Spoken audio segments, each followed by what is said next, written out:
Madame la présidente, monsieur le ministre, mes chers collègues, l'instruction en famille, vous le savez, est une liberté fondamentale que la loi la loi confortant le respect des principes de la République, adoptée en 2021, est venue remettre en cause sous couvert de lutte contre le séparatisme. Commençons avec un constat, 97% de contrôles positifs en 2020. Et en 2022, plus de 90% de refus pour certaines académies. Cette loi promettait pourtant de protéger les familles qui font bien l'école à la maison et de ne s'attaquer qu'aux dérives. Et finalement, c'est bien l'inverse dans les faits qui se produit. Pour garantir l'exercice de cette liberté dans le respect des choix parentaux, conformément donc au principe constitutionnel de la liberté d'enseignement, cet amendement propose de revenir à une formulation simple. Dans un souci de simplification administrative, une autorisation de plein droit est prévue pour les familles ayant fait l'objet donc d'un contrôle positif l'année précédente. Ainsi, cet amendement propose de simplifier son régime de mise en œuvre pour qu'aucune famille ne soit la victime collatérale de la défaillance de l'État dans sa lutte contre le séparatisme. Merci. L'avis de la commission, monsieur le rapporteur. C'est un amendement qui assouplit les conditions d'enseignement en famille, tout en maintenant les autorisations. Donc c'est un avis favorable. Merci. L'avis du gouvernement, monsieur le ministre. Madame la présidente, c'est un amendement qui assouplit beaucoup trop les conditions de l'instruction en famille, puisque sur les 59 000 demandes qui ont été instruites, 90% ont fait l'objet d'une décision d'autorisation. Il y a des variations selon les académies, je vous l'accorde, mais on a quand même 90% des demandes qui ont été accordées. Je ne peux donc souscrire à votre proposition de modifier le fameux motif 4 en l'élargissant à un projet éducatif personnalisé, parce que ça reviendrait à ouvrir l'instruction dans la famille pratiquement à tous ceux qui le souhaitent. De même, il n'est pas souhaitable d'exclure du champ de l'autorisation les enfants ayant fait l'objet d'un contrôle aux résultats satisfaisants l'année précédente, parce qu'ils n'auraient plus à justifier d'un motif s'opposant à la scolarisation. Enfin, je rappelle que l'autorisation peut être demandée pendant l'année en cas d'urgence, par exemple en cas de menace à l'intégrité physique ou morale d'un élève, ou d'un motif qui survient après le dépôt du dossier, par exemple un motif de santé ou d'éloignement géographique. Le gouvernement est donc défavorable à cet amendement. Merci. Monsieur Magnier. Oui, ce débat a eu lieu longuement dans cet hémicycle lors de la loi qui a été évoquée tout à l'heure. Il est un peu dommage, effectivement, qu'on revienne sur quelque chose qui avait été assez difficile à mettre en place, c'est-à-dire de faire que l'école, ce soit l'école de la République et non pas l'école des parents.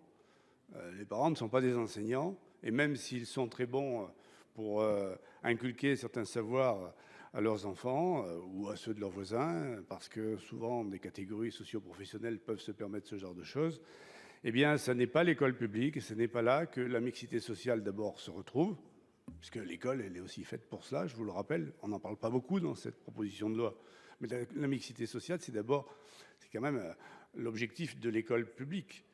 Donc l'école à domicile, pour nous, ça n'était pas la vraie école. Et nous avions soutenu d'ailleurs la loi qui avait été voulue par le président de la République dans ce cadre-là, et nous ne pensons pas qu'il soit souhaitable de l'assouplir. Et je rajouterais simplement qu'aujourd'hui, loin de refuser, il est quand même plus facile d'examiner sérieusement le cas de certaines familles qui le souhaitent et qui le méritent et qui ont besoin de cette éducation dans la famille pour des raisons qui sont évoquées dans la loi. Il est très difficile, et vous le savez comme moi, de contrôler les enfants chaque année qui étaient, les 60 et quelques mille qui étaient en instruction à domicile avant que cette loi soit publiée. Donc je fais partie, et notre groupe fait partie de ceux qui soutiennent ce texte, et il n'est pas souhaitable aujourd'hui de l'assouplir. Merci. Monsieur Vial. Merci madame la présidente. Je vois monsieur Magnier vouloir refaire le match et essayer de gagner sur tapis vert le match qui a déjà été joué et qui n'a pas donné ce résultat-là. On a eu un débat sur l'instruction en famille ici et un compromis a été trouvé à l'époque pour demander une autorisation avec, en prenant en compte la situation propre de l'enfant permettant cette... Et aujourd'hui, l'éducation nationale, dans un certain nombre de recours, ne parle plus de... Alors je vais reprendre la phrase exacte. Ne parle plus de situation propre motivant l'autorisation à domicile, mais de situation particulière justifiant l'autorisation à domicile. Ce qui est quand même très différent. On a changé ça dans la loi. On parlait bien de justification. Aujourd'hui, on parle de motivation. On parle de situation propre aujourd'hui et plus de situation particulière. C'est très différent.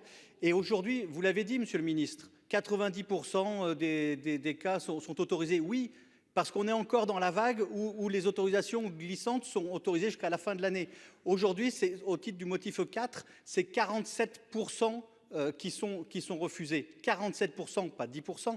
39% après le recours des familles. Et dans les recours, et encore une fois, je le dis, dans les justifications qui sont faites localement par les différents rectorats, on a des interprétations de la loi qui n'est pas ce que l'on a voté ici.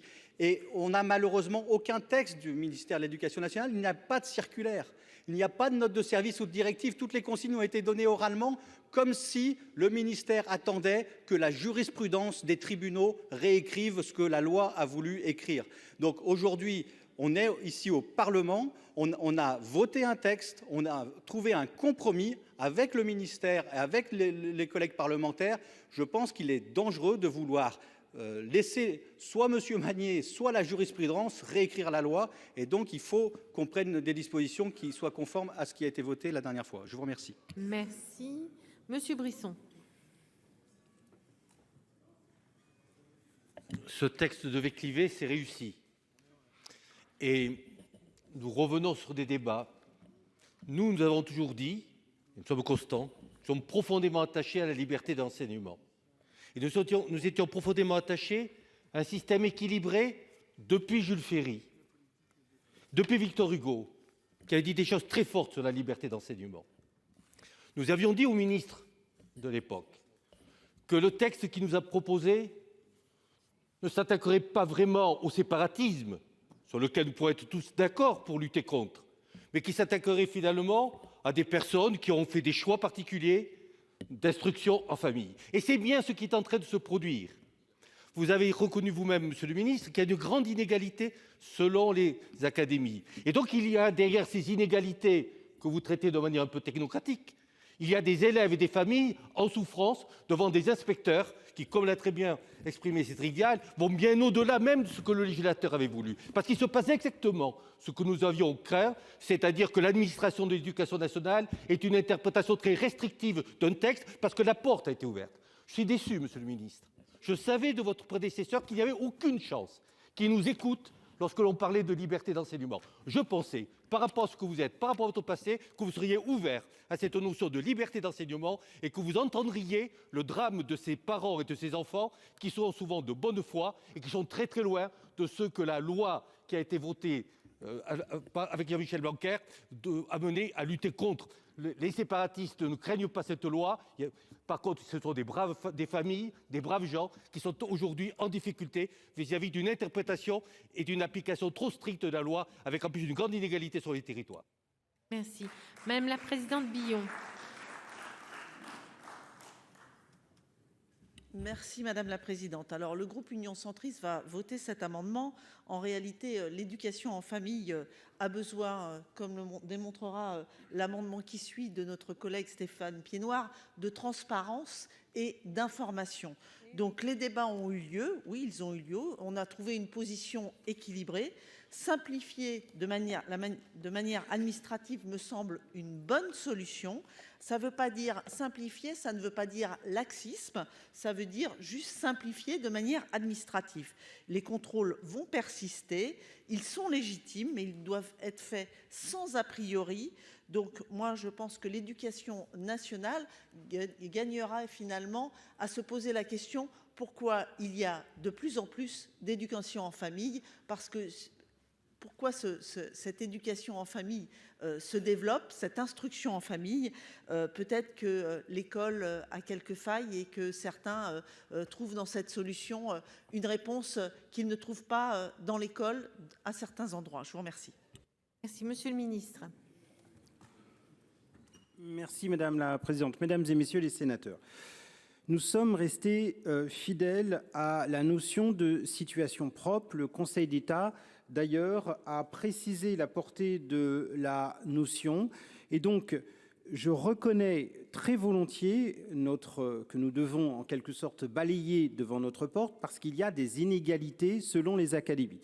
Il y a des académies plus ou moins ouvertes sur cette question, en particulier évidemment la question du motif 4. C'est d'ailleurs tout l'objet d'un grand séminaire que nous tenons au ministère de l'Éducation nationale le 5 mai pour établir des règles communes en quelque sorte et éviter les disparités entre académies que vous avez justement notées.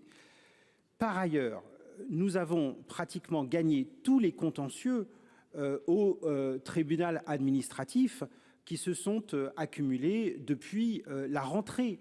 Et donc, on est quand même dans une situation où les tribunaux administratifs nous ont donné raison.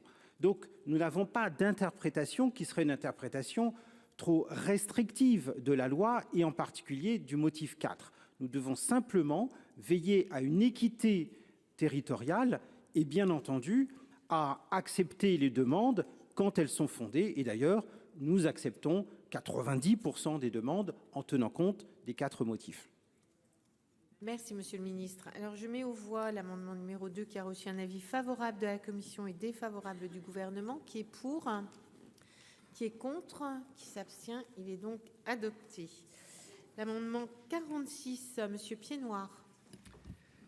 Merci Madame la Présidente. Mes chers collègues, suite des conséquences de ce texte confortant les principes de la République, les uns et les autres, nous sommes, j'en suis sûr, régulièrement interpellés sur les conséquences de ce texte. Et concernant l'IEF, l'instruction en famille, alors j'entends plusieurs chiffres de pourcentage d'acceptation et mon collègue Cédric Vial a bien dit tout à l'heure qu'en année glissante, évidemment, on peut arriver au taux que vous avez annoncé, Monsieur le Ministre, mais qu'en réalité, on constate des disparités extrêmement fortes et qui surprennent d'une académie à l'autre. Alors, ce sont d'ailleurs des conséquences et des écarts que nous avions un tout petit peu prévus, que nous avions fait observer au moment du vote de ce texte. Dans un souci de transparence, c'est un amendement qui ne révolutionne pas, qui ne change pas le régime d'autorisation pour l'instruction en famille, mais qui demande que chaque rectorat publie chaque année le nombre de demandes d'autorisation formulées et celui du nombre d'autorisations accordées. Nous pourrons regarder académie par académie s'il y a des raisons, non pas de s'inquiéter, mais d'aller plus avant dans les considérations des motifs. Et si tout est clair, je suis sûr qu'il n'y aura aucune difficulté à ce que chaque rectorat publie ces chiffres. Je vous remercie. Merci. L'avis de la Commission, Monsieur le rapporteur. C'est un amendement qui est très intéressant parce qu'il consiste à rendre public les demandes accordées et les demandes qui ne sont pas accordées. D'autre part, ça permettra d'avoir un suivi sur de longues années. On sait, ça a été dit tout à l'heure, qu'il y a des régions académiques où il y a des demandes qui sont accordées, d'autres qui sont refusées. Et puis ça nous permettra aussi sur l'année de voir l'évolution du nombre d'enfants qui sont scolarisés en famille au niveau national. Donc avis favorable. Merci. Monsieur le Ministre, l'avis du gouvernement. Merci Madame la Présidente. Votre demande, Monsieur le sénateur, de publication par les rectorats du nombre de demandes et d'autorisations d'instruction dans la famille, en fait, me semble, inutile dans la mesure où toute personne qui ferait la demande et qui fait la demande auprès d'un rectorat de communication des chiffres, à la fois les demandes et les autorisations, peut obtenir ces données sous réserve, bien entendu, des dispositions relatives à la communication des documents administratifs. Et donc, je ne vois pas bien l'objet de cet amendement et je me permets de vous inviter à le retirer. Sinon, l'avis du gouvernement sera défavorable. Merci. Alors, Monsieur Vial. Oui, juste un élément pour dire qu'effectivement, on a besoin de transparence et notamment quand c'est un nouveau dispositif, on a besoin de pouvoir l'évaluer, on l'a dit tout à l'heure sur d'autres mesures, et donc on a besoin de ces chiffres. Je me permets d'insister aussi, Monsieur le Ministre, on a aussi besoin de directives. On a besoin que le ministère de l'Éducation nationale joue son rôle au niveau national et dise et explique aux différents rectorats les règles sur lesquelles il doit se baser pour fixer des autorisations. Vous avez parlé de différence entre rectorats, vous avez raison. Au rectorat de Toulouse, c'est 90% de refus au titre du motif de l'article 4. 90%. Alors, sur le chiffre global, vous avez raison aussi, 90% sont acceptés, mais encore une fois, parce qu'on est sur l'inertie des autorisations de la vague précédente.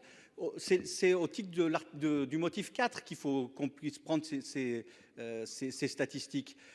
On est à 47%, 39%, je disais tout à l'heure, c'est les chiffres du ministère, après les recours, tout recours purgé au titre de l'article 4. 39% de refus. Et on a des fratries qui sont refusées, c'est-à-dire que des enfants sont acceptés parce qu'ils étaient dans la vague précédente, ils font partie des 80% que vous acceptez. Par contre, les petits frères ou les petites sœurs qui, eux, rentrent dans le nouveau dispositif, eux, sont refusés. Alors que les motifs, vraisemblablement, sont à peu près identiques à ceux précédents. Donc, il y a un vrai sujet et je ne veux pas extrapoler, mais on a l'impression que dans certaines académies, on fixe le nombre d'autorisations en fonction du nombre de contrôles qu'on est capable de faire. Et vu que c'est les mêmes inspecteurs qui vont inspecter dans les familles, qui donnent ou pas les autorisations, et ben finalement, c'est eux qui attribuent le travail qu'ils vont se donner dans le courant de l'année. Ce n'est pas acceptable. Il faut qu'il y ait des directives qui soient claires. On a besoin d'une circulaire écrite du ministère. Aujourd'hui, encore une fois, c'est la jurisprudence qui va remplacer la loi parce que le monde de l'oralité ne doit pas avoir cours à ce niveau dans l'éducation nationale. Je vous remercie. Merci. Monsieur Magnier. Oui, Madame la Présidente, Monsieur le Ministre. Moi, je pense qu'on fait la part belle à quelque chose qui est totalement minoritaire. Bon, 60 000 élèves, nous avons dit, c'était beaucoup déjà, mais par rapport à équivalence, il y a plus de 5 millions d'élèves concernés qui vont à l'école publique, enfin l'école publique ou à l'école privée, mais qui vont à l'école. Ils ne restent pas dans leur famille, ceux-là. Moi, ces questions, c'est du séparatisme. Alors, ce n'est pas du séparatisme forcément religieux, etc. Mais c'est une forme de séparatisme. Je les connais, ces familles qui veulent garder leurs enfants chez elles. Et j'ai l'impression qu'il y en a encore plus dans la mesure où on a légiféré là-dessus. Et on a eu beaucoup de familles cette année qui se sont manifestées et qui, jusqu'à maintenant, n'en avaient même pas eu l'idée. Plus on va faire de publicité sur cette affaire, plus on va abattre, mettre en difficulté l'école publique. Et ce n'est pas ce que j'avais cru que vous vouliez à travers votre proposition de loi, monsieur le sénateur ou monsieur le rapporteur. Je pense que nous sommes ici pour défendre l'école publique. Ensuite, s'il y a des cas particuliers qui justifient, et il y en a, c'est vrai, que les enfants ne puissent pas aller à l'école. Aujourd'hui, la phobie scolaire est à la mode, à tous les niveaux. Ça va même bientôt être le cas en maternelle. Ça devient une folie. Et sous couvert de phobie scolaire, vous avez des familles qui croient bien faire et qui gardent leurs enfants à la maison. Bien, je suis à peu près sûr que c'est le plus mauvais service qu'elles puissent rendre à leurs enfants. Merci. Monsieur Piednoir. Oui, Madame la Présidente, d'abord en écho à ce que vient de dire notre collègue Jacques-Bernard Magnier, qui dit qu'en fait on ne doit pas s'occuper des minorités au motif qu'elles sont minoritaires dans notre pays. C'est un raisonnement que je réfute quand même. Pour répondre, puisque Monsieur le Ministre m'y invite à donner un petit peu plus de profondeur ou de poids à ma question, à mon amendement, simplement je relatais les pourcentages qui étaient évoqués par les uns et les autres.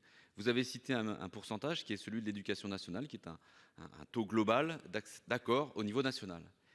Les autres pourcentages, les autres taux qui sont communiqués ici proviennent des associations, proviennent des familles qui justement recueillent des avis négatifs ou positifs et qui font eux-mêmes les calculs.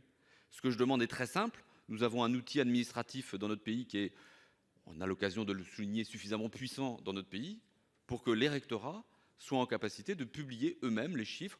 Ce n'est pas incommensurable. Les dossiers ne sont pas en nombre extrêmement important. Donc il me semble que chaque rectorat est en capacité de traiter cette petite statistique par académie. Voilà l'objet de mon amendement, Monsieur le Ministre. Merci. Madame la Présidente Billon. Merci Madame la Présidente. Pour ma part aussi, je conteste ce terme minoritaire parce que lorsque vous avez dit minoritaire, vous avez dit 60 000 élèves. 60 000 élèves, ça veut dire autant d'élèves qui seraient minoritaires et dont on ne s'occuperait pas. Donc bien entendu, nous sommes ici pour défendre l'école, l'instruction de tous ces enfants, quels qu'ils soient. Moi, je voudrais remercier notre collègue Stéphane Piednoir d'avoir déposé cet amendement parce qu'il met en exergue un véritable problème d'opacité de l'instruction en famille. On a besoin, pour l'instruction en famille, de transparence, d'information, ce que nous n'avons pas aujourd'hui.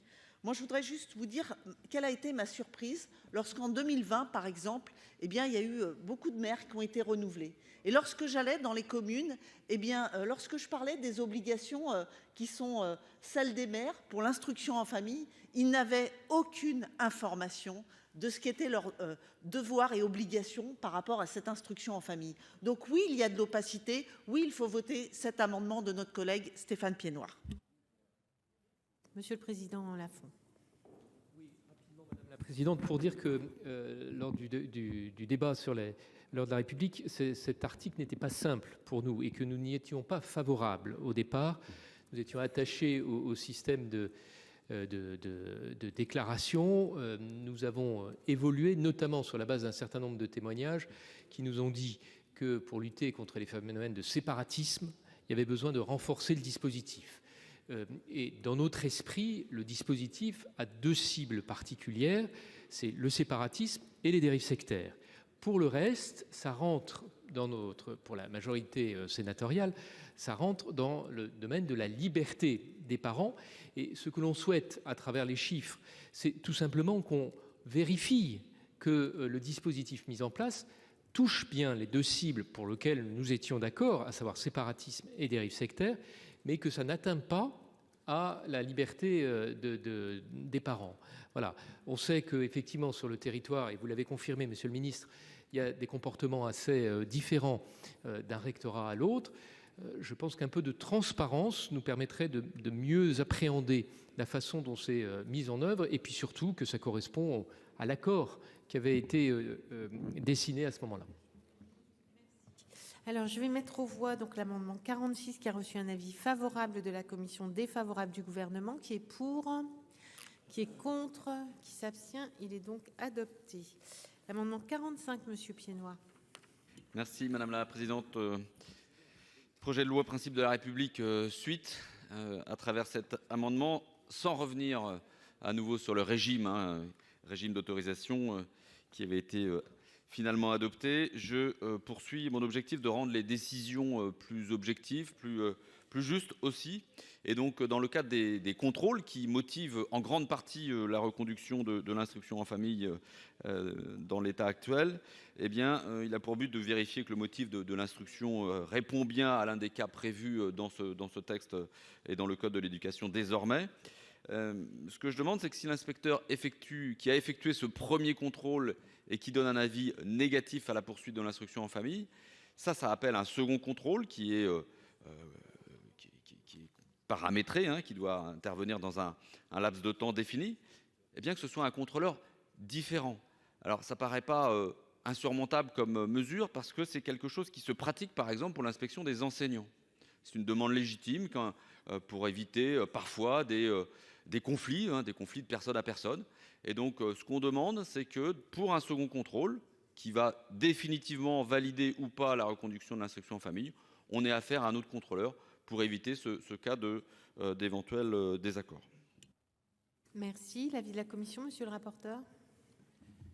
Cet amendement est aussi intéressant dans la mesure où ça donnera un peu plus de clarté et de transparence. Le fait qu'il y ait un deuxième contrôle qui s'effectue à la demande de la famille nous paraît quelque chose de positif, d'autant que lors de la promulgation de la loi de la République, en tout cas, on avait déjà beaucoup parlé de ce sujet-là. Puis enfin, Monsieur le ministre, ça aurait pour effet peut-être d'apaiser les relations entre justement les familles et les rectorats. Donc, avis favorable. Merci. L'avis du gouvernement, Monsieur le ministre.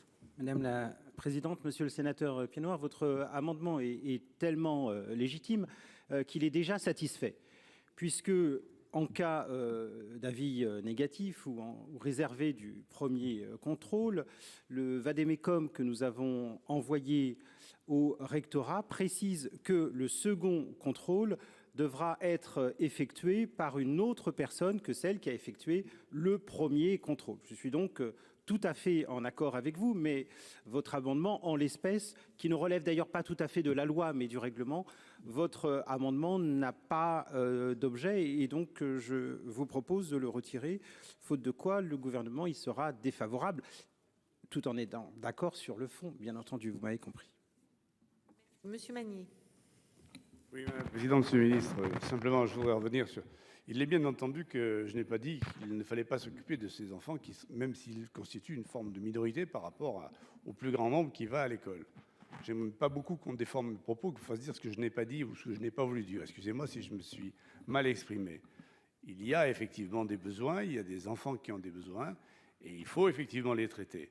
Et à travers ce qui a été décidé, ce que la loi aujourd'hui comporte, il me semble tout à fait suffisant de pouvoir savoir si tel ou tel enfant justifie une mesure qui fait qu'il n'ira pas à l'école de son quartier, de son village, et restera à domicile, et si ses parents feront bien le travail qu'ils doivent faire auprès de lui. Entendons-nous bien, et je crois que ce sujet est assez sensible parce qu'il y a des dévoiements, et vous les connaissez comme moi certainement, c'est que certaines familles pensent que les enfants seront mieux protégés, mieux enseignés, vivront mieux s'ils restent chez eux plutôt que s'ils vont se confronter, dès le plus jeune âge, la maternelle, jusqu'à la fin de la scolarité obligatoire ou pas d'ailleurs, avec leur père. Et moi je pense que c'est notre rôle ici, qui est d'essayer de leur démontrer, de leur faire comprendre, alors sauf lorsqu'il y a des cas qui justifient vraiment des cas pathologiques ou des cas problématiques, que l'intérêt de l'enfant, c'est bien de vivre avec ses pères et non pas de vivre avec ses parents toute sa vie, depuis son plus jeune âge jusqu'à sa majorité.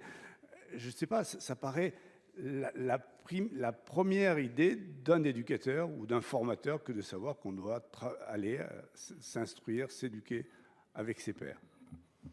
Merci. Alors, je vais mettre aux voix donc l'amendement 45 qui a reçu un avis favorable de la commission, défavorable du gouvernement, qui est pour, qui est contre, qui s'abstient. Il est donc adopté. À l'article 2 bis, nous avons une demande de prise de parole, monsieur Rémi Féraud. Merci madame la présidente.